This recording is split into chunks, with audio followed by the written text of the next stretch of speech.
Olá, amigos e amigas. Eu quero nesse momento ler com vocês um texto que se encontra nas 5 lições de psicanálise, texto escrito em 1909, proferido em 1909 numa palestra que Freud foi dar nos Estados Unidos da América, na Clark University, nos Estados Unidos, em Massachusetts.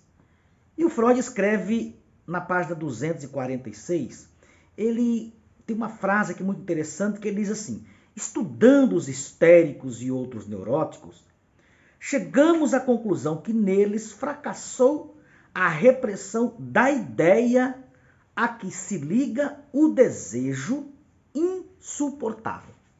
Então Freud, nessa página aqui 246 desse livro da editora Companhia das Letras, ele vai dizer que tanto na histeria quanto na neurose tem um fenômeno em comum. Qual? Ele fala que fracassou a repressão da ideia. Veja que ele não fala que fracassou a repressão do afeto, da emoção. Porque ele vai dizer que o que é reprimido é a ideia que é ligada ao afeto. Logo, significa o quê? E ele diz que é um desejo insuportável. Então Freud aqui nesse início já, ele ainda não tinha elaborado o que é chamado da segunda tópica em psicanálise, que é a teoria do id, do ego e do superego.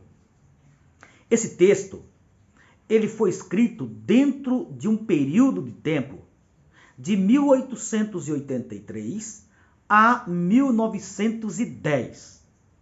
Veja, 7 mais 10, 17 anos, em torno de 15 a 17 anos. Nesse período, Freud já havia escrito sobre a histeria com Breuer, que foi onde ele começou a desenvolver a teoria psicanalítica. Ele também escreveu, em 1900, A Interpretação dos Sonhos, que foi o livro base, quando ele já tinha a base do caso Dora, que é, aliás, da Ana O. Ana O também Dora, né? Que não era paciente dele, mas paciente do Dr. Breuer. Freud, então, ele já está avançando na teoria psicanalítica. E o que ele vai dizer é o seguinte, que tanto na neurose quanto na histeria, há uma repressão da ideia. Porque logo no início, Freud achava que a histeria estava ligada somente às mulheres. Que a histeria era algo somente uma repressão feminina. Porque era esse o sintoma mais apresentado na sua época. Mas o que é interessante aqui é que o Freud agora, já em 1909, ele faz um resumo dos livros. Uma introdução à histeria, um caso de histeria, com Breuer, e aí ele escreve Interpretação dos Sonhos, depois Psicopatologia da Vida Cotidiana, depois os xistes e sua relação com o inconsciente e as 3 teorias da sexualidade. Quer dizer, Freud ele já tinha uma base montada e ele estava desenvolvendo ainda a primeira tópica, que era a relação entre o consciente, pré-consciente e o inconsciente. E o Freud está dizendo aqui de um tipo de trauma, de um tipo de repressão, que é uma repressão que não chega a reprimir o desejo, mas sim a ideia. É mais ou menos assim, a pessoa tem uma ideia que vem na mente dela e essa ideia causa-lhe uma censura inconfortável, uma censura grande para o ego. Então, quando essa ideia vem, automaticamente o ego ele reprime essa ideia, ele lança ela para o inconsciente, porém, o afeto ligado a esta ideia, ou seja, aquilo que ele sentiu em relação a essa ideia, ele vai procurar, diz aqui no texto, na sequência, e o Freud diz o seguinte, olha, vai procurar uma forma substitutiva A ideia reprimida é lançada fora da consciência, mas ela não é anulada. Ela não é deletada, usando aqui uma linguagem mais atual. A ideia, ela permanece reprimida e o afeto, ele vai procurar uma representação. E aí ele vai fazer o que Freud chama aqui de formação substitutiva para o que foi reprimido, deformada e tornada de forma irreconhecível. Então o que vai acontecer? A pessoa reprime uma ideia, por exemplo, uma ideia de agressão. Vamos dizer que nesse período de formação, nesse período inicial da vida, na infância, na primeira infância, a criança tem um desejo, devido a uma relação difícil com o pai, de agressão, de morte, mas essa ideia, ela é insuportável.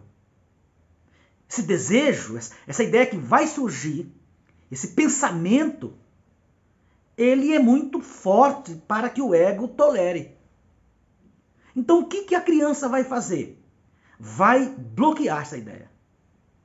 Só que o afeto ligado a essa ideia, ele fica solto. Ele não é reprimido, ele não é manifestado. Mas o inconsciente não vai reprimir o afeto. Vai reprimir a ideia ligada ao afeto. E o afeto, ele vai procurar uma representação substitutiva. Por exemplo, digamos que a criança, então, ela guarda esse desejo homicida em relação ao pai, agressiva, mas não vai executar.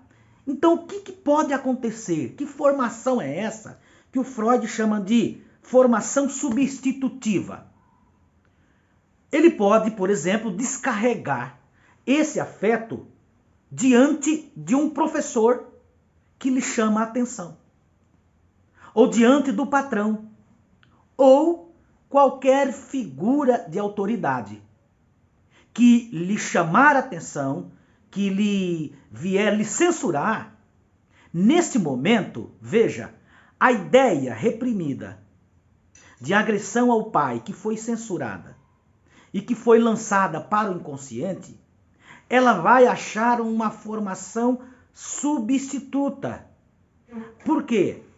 O que tem em comum o professor, um patrão ou alguém de autoridade para esta pessoa agora adulta? Tem em comum que a repressão, o desejo de agressão com a autoridade é semelhante, vai encontrar uma representação nestas pessoas que tragam para ele uma representação de autoridade. Então Freud, ele está dizendo aqui que o que acontece?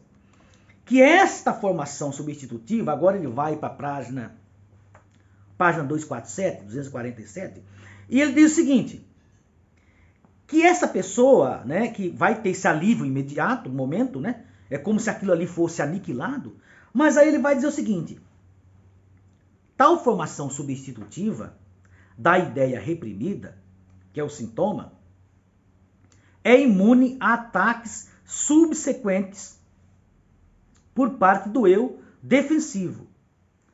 E no lugar do breve conflito surge um sofrimento interminável. Então o que ele está dizendo aqui?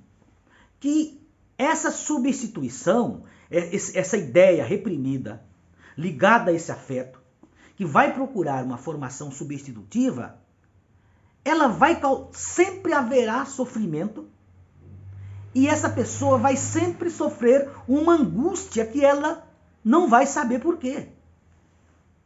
Essa pessoa ela pode mudar de emprego para emprego, ela pode não se dar bem em nenhum relacionamento, que ela precise se submeter ou que tenha alguma autoridade sobre ela. Ou seja, essa pessoa ela vai viver o resto da sua vida repetindo, sempre fazendo as mesmas coisas, mas ela não tem noção. Por quê? Porque essa ideia foi reprimida.